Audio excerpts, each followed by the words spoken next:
Hi everybody, and welcome to my Q&A today that have come in. I have got quite a few today to crack through, so I really want to make sure that I cover them all for you today.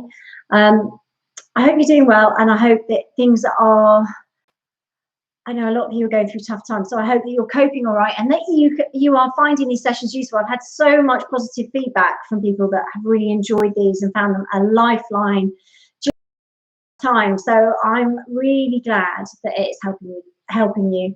Heart to heart with Hayley. Hello honey. Hi Laura. Hi Nadine. Hello everybody. Thanks for joining.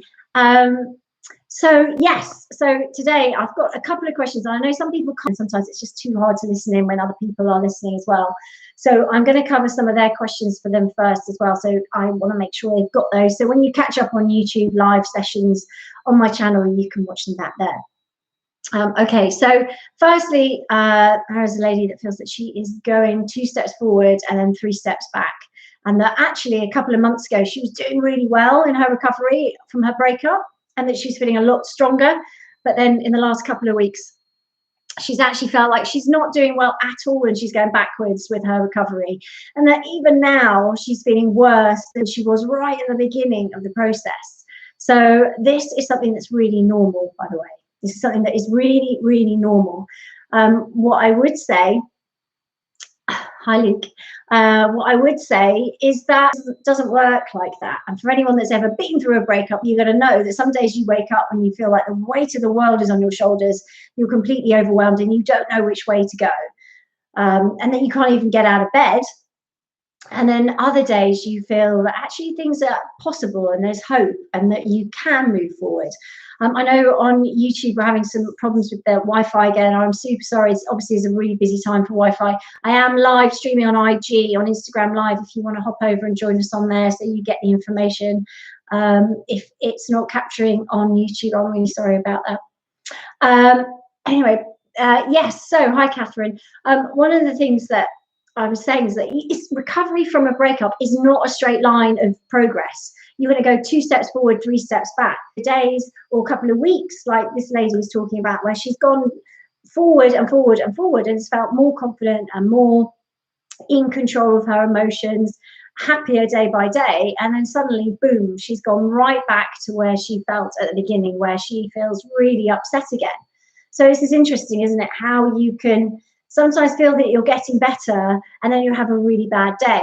But actually, having a complete and utter breakdown during your recovery and healing process is a really good sign. And here's why. Because your body is then ready to deal with some of the grief, to let it go. Because what our body does is it protects us from feeling some of those negative emotions until we're strong enough to be able to deal with it. So, for example, remember at the beginning of the breakup process, the first stage is denial, where you stick your head in the sand and you kind of try and think, well, actually, this isn't really happening. You're sort of shutting it out of your mind. You're acting as if it's not happening. Now, the reason we do that is because the shock is so much in these circumstances for some people that their body can't actually process it, and they're not able to cope with it. So what the body does is say, right, I'm going to hold some of that back, and you can experience some of that when you're feeling stronger, which is why you can have some really good days and start to feel back in control, start to feel like you're really feeling strong again, and then all of a sudden, boom, you're back to square one, because that's when your you've built up this resilience, you've built up the strength, you're feeling more empowered. Hopefully you're feeling a little bit back in control again. And when you've got that stage and you're thinking, yes, okay, I'm nailing this, your body goes, okay, you're feeling definitely stronger.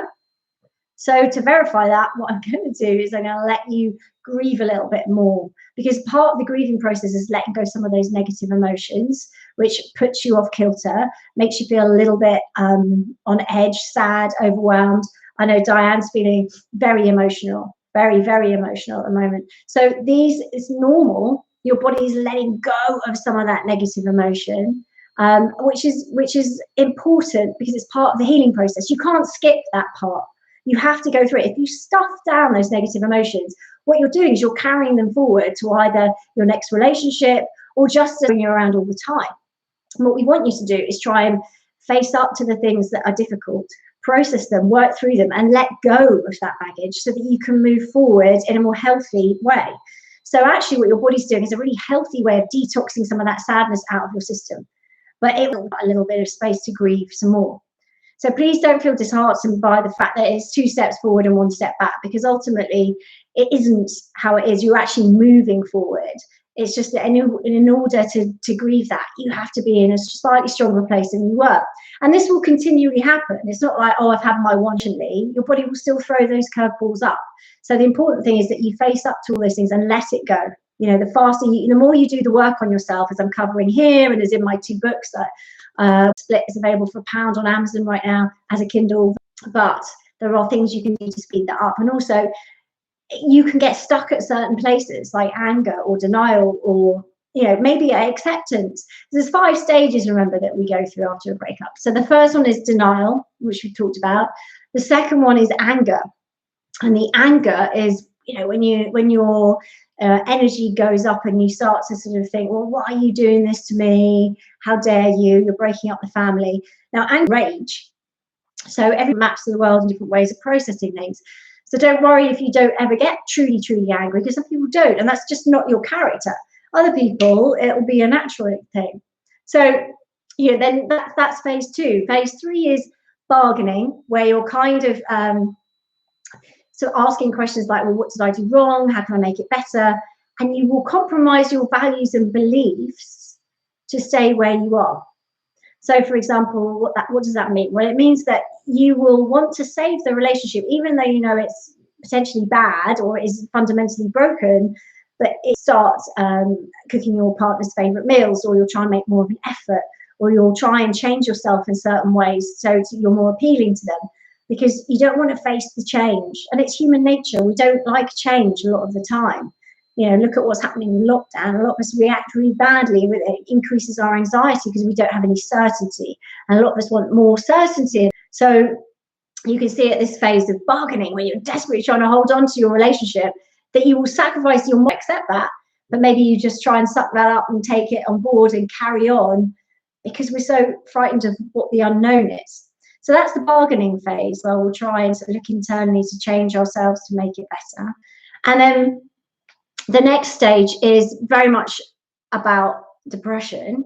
And I know that is what a lot of people cycle back to sometimes. And that's what this lady that I'm talking about here, where she's gone a couple of weeks or months with progress and then felt like she's gone back into depression. It is a slippery curve around depression. But depression is a natural part of the process. And if you're skipping it, it's something that you're still carrying around with you as an unresolved issue. So what we want to do is we want acceptance. And acceptance is where a lot of people will find they've taken the rose-tinted glasses off. They don't want their partner back. They know the relationship is done, even if maybe it wasn't their idea in the first place. Days where they're like, okay, well, I can't go back, but I don't know what happens if I go forward either. So you can kind of get stuck, and that's why people come and see me sometimes years after a divorce. I've got a client at the moment who's 16 years after her divorce, hasn't moved on. Now, her partner has had a whole new family, but she's still not moved on. She's still very much focused on that past and that relationship. So one of the interesting things here is, how you just go up and down this roller coaster of the 5 stages. Because you might power through to the acceptance, the final stage, and then find yourself slipping back down to depression or sadness, and then back up, or back to anger and then back. It could be anything. It could be trying to get your partner back because you've had enough and maybe you want to try again. So it is normal to sort of slide around on that emotional roller coaster until you've properly grieved your relationship and let go of some of that baggage. And so that's why these tools and techniques that I'm sharing with you in these sessions will help you power forward and speed up that process, which is ultimately what we want for you, right? And I'll answer them for you, as well as going through the emails that I've got in. Another email, which is on a slightly different topic, is about a lady whose daughter is in a toxic relationship with somebody, and she is somebody that talks about relationships and positive relationships and healthy relationships, and yet her daughter has got herself into a very toxic relationship and won't hear anything about it, so she won't take any advice from her mum. She's a teenager, so I guess it's kind of normal. And if you think back to what you were like as a teenager, if your mum told you not to date somebody, that probably mean you would date them. But I understand this is really difficult for this mum because she feels embarrassed by her daughter's behaviour. Now, I get that, but ultimately your daughter is her own independent person and she has to take responsibility for what she's doing. You know, quite often children will learn from parents. So I know that you do the work you do because you were in a toxic relationship. So if you're in a toxic relationship, your child is looking and learning at you. Now, that becomes their norm. That becomes their representation of what a normal relationship and a loving marriage should be. So sometimes kids take a little while to realize that maybe that model isn't quite what exists on the outside world or what they can have. So it's really important to reinforce those messages, because what we do, and I find that a lot of my clients that have stayed in toxic relationships because they're doing it because they can't get out, maybe, or maybe they don't want to upset the children. It's kind of a double dilemma, because what you're actually doing is teaching the kids that this is what relationships are all about. This is what love is. This is how it works. So they're looking at the toxic relationship saying, well, that's how the dynamic should work. So one partner is more in control, one partner can be controlling or upsetting or belittle the other one, and the other one sucks it up because you've made the marriage vows and you get on with it. And you kind of pretend to the world that it's not really happening, and that's okay and that's normal. But obviously we know that that's not a healthy dynamic. But as children growing up, they look at their parents as role models and don't necessarily question authority. So at 12, 13, sometimes younger, but really start to question it, sort of 11, 12, 13. So what you're looking at there is a daughter that may have picked up on this early in her years, and so she's testing the model out for herself. So I know that it's embarrassing, but you can't take it as an embarrassment for you, because you've got out and you've changed your world and you're showing her that this is what you think. I know she's aware that you don't agree with her choices, and that's okay too. I think it's really important to talk to her about what is acceptable behavior in the relationship and what she's worth. And I wouldn't really, it's not really about you, it's about her, because she's seen this as a model and she's testing it out for herself. So make sure that you give her unconditional love and support, and explain to her that she's going to get hurt this way, and this is why, and these are the things. And she's got to look at what her boundaries are. And I would definitely take her through the acceptable behavior boundaries. What is acceptable behavior in a relationship for you? If he lets you down, if he treats you badly, if he coerces you into doing things, all the signs that you are aware of as a mum, then I would make sure she's aware of that. And she has to make her own choices and make her own decisions. But ultimately, it's not about you, because the thing is, if you've been in that relationship and got out, well, good for you. And you're now going out helping other people. Now, this is just part of how it works. Kids don't always listen to us as we grow up. They don't always make the decisions that we want, because when they get to that age, they're making their own decisions and testing boundaries as well. Hopefully, this will be a lesson that she can learn and move on from. And you've got to be there ultimately to support her, because you can't control other people. You can only control the red flags she has to look out for. Then that will be something that she can hold on to. Feel it, heal it says, I imagine the mum feels guilty and like she's failed as a mum. Well, I don't see it like that. I imagine she does, yeah, because it is a tough, she's got you. And she's got you to help her pick up the pieces. She's got you to teach her the lessons. She's got you to reinforce the messages. And, if you can talk to her or show her, I mean, there's a lot of movies out about coercive controlling partners. There's the Dr. Foster series, the drama series with Saran Jones, which really was the first time coercive control hit the headlines. And if you could get her, I don't know, to watch that, or there's the Dirty John Netflix series, or there's things out there which just show it's not just mum saying this. It's not just mum. There's lots of people. And you don't have to set it up as in, I want you to watch this because, but maybe just put it on and say, I want, why don't we watch this or something? Do you see what I mean? I think you just need to show that sometimes coming from a parent to a child is very different if it's somebody else saying it. If she's watching things like this, a friend or somebody that can say, I know your mum's got concerns about this, but what I would say is this, you've got to make sure that he doesn't get other people involved, or give her that information in different ways, like movies and things like that. It's really important. And the good news is it's a lot more high profile these days. So there are lots of movies and things about it. So I think it's a good place to start. So yeah, I think that's good. Does anyone else have any questions? I know there was another one. I'm just trying to see if I've got it here. I know that some people were worried about going back to school and lockdown and things like that. And I know that's a scary thing. A lot of mums are like, oh, what do I do? Send my kids back to school during lockdown. Now, I think there's going to be a lot more separation anxiety going on, but they've had the kids around. So, yeah, and so I'm going to have separation anxiety leaving my dog. I mean, I know that a lot of therapists have predicted there's going to be an increase in separation anxiety because if you've been locked down with people or animals like dogs or your children, I suppose, as well, yeah. So if suddenly you're separated from them, again, if you've gone through a breakup during things, but the important thing to know here is you've got to fix the gaps in you yourself. It's true. You've got to fix the gaps in you yourself. Leaning on other people, okay? It's not, you need to learn to be whole as you are and be able to be resilient enough to cope with what life throws with you as a whole. So, for example, if you were looking at dating someone because your ex had left you and you were lonely, and that, for example, every time the kids went to your ex and you're on your own, you jumped in the car to go and see this person, that wouldn't be a reason to have the relationship. It'll be a coping strategy that you put in place to mask those feelings of not being comfortable being on your own. So what I would suggest to that is you build up being on your own little by little. Like you could have friends that you arrange to meet. You could have conversations on FaceTime with people, those kind of things.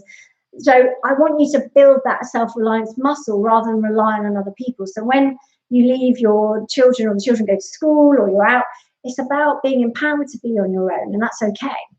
And actually being close and having those close relationships with your loved ones is important, of course it is, but you need to be on your own. You need to be able to stand on your own 2 feet. This is really important life skill that we don't just rely on other people to get us through, because ultimately we are responsible for our own lives and we've got to be able to rely on ourselves for these things. It's really important, guys. It's something that I see a lot of people doing. And I know when I went through my breakup, first of all, it's like, right, I want to speak to someone, or I want to be with someone, or I constantly need to have somebody around to make this work. But actually, and it's normal, so don't worry about that. It's normal to feel these ways. But actually, what we need to do is actually embrace that and try to build the self-reliance muscle by trying to solve our own problems first by running to other people. It's a really good way of addressing this issue. So instead of picking up the phone or running to somebody to fix something, you ask yourself first and you sense check it with you first. Like, if I was giving myself advice on this, what would I say? Self-reliant people are those people that walk into a room and you just know they've got it, that they will be all right. And the sort of people that people come to for advice. So that, I guess like an Oprah Winfrey or someone like that, where you sort of come in, that she can help and that she can give you good advice. That kind of person, because she's got it. She's solid. She's not rocked by problems. She'll go through a process and figure them out first.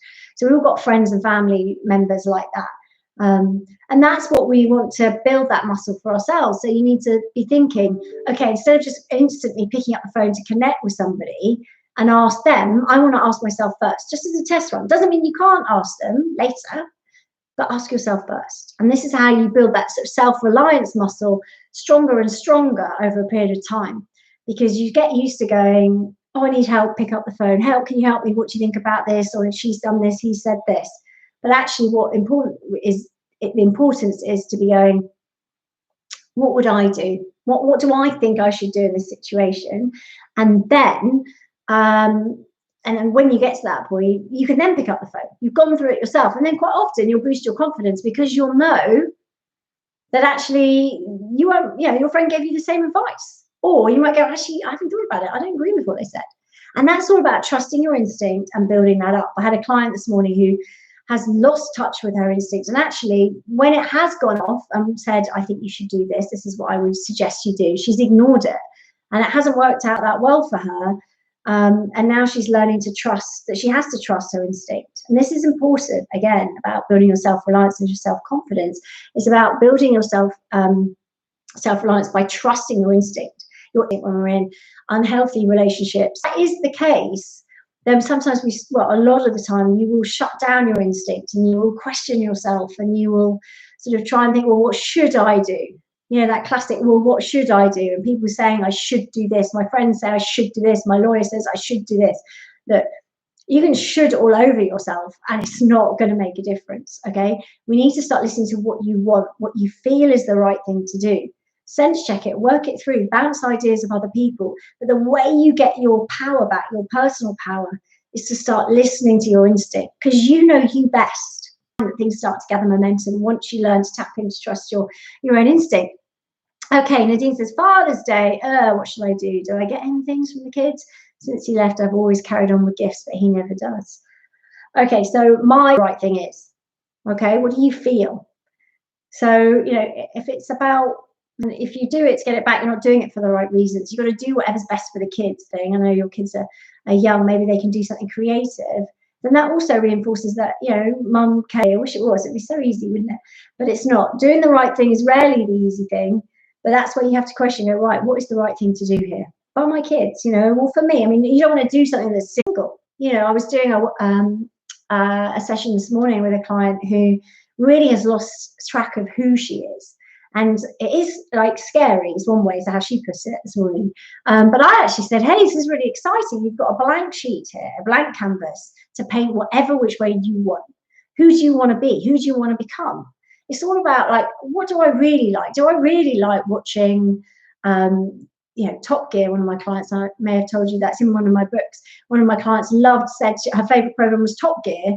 But actually, when we dived into it, it was only because her ex loved it. It was his favorite program. When she watched it with him, he gave her loads of love and recognition. Actually, now sitting on the sofa watching Jeremy Clarkson on her own was not doing it for her. But she kind of felt like that was what she should be doing. Should, remember that word again, should be doing, because that's what she'd always done for a long, long time.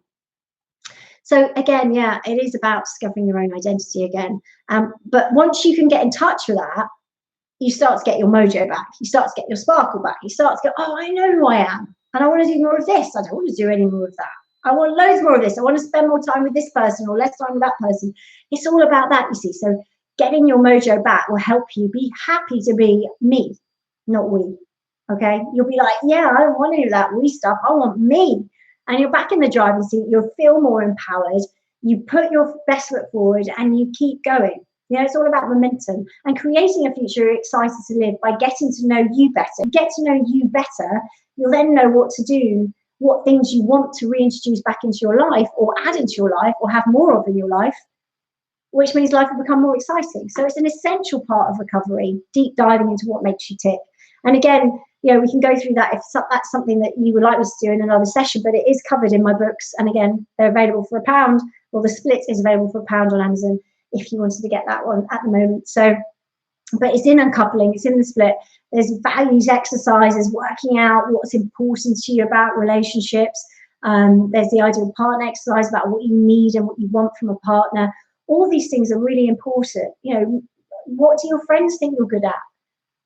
If they said, how would they describe you? What are your best qualities? All these things will help your best qualities are. And ask 3 or 4 different people. You get 3 or 4 different answers, I'm sure. And that will give you a different perspective and think, oh, gosh, that's how people see me. Great, okay. Or, oh, gosh, maybe we need to work on that because I don't see me like that.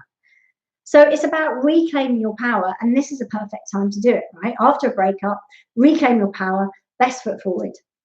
So I hope that's helped, guys. It's really nice to see so many of you on. Thank you so much for joining me. And do drop me your questions on DM, because obviously I'll bring them up the next day at 2 o'clock. Hopefully see you then. Or you can email me, sarah@sarahdavidson.com, and I will do my best to answer your questions in an upcoming session. All right. Mwah. Stay strong. Enjoy the sun today. And thanks for joining.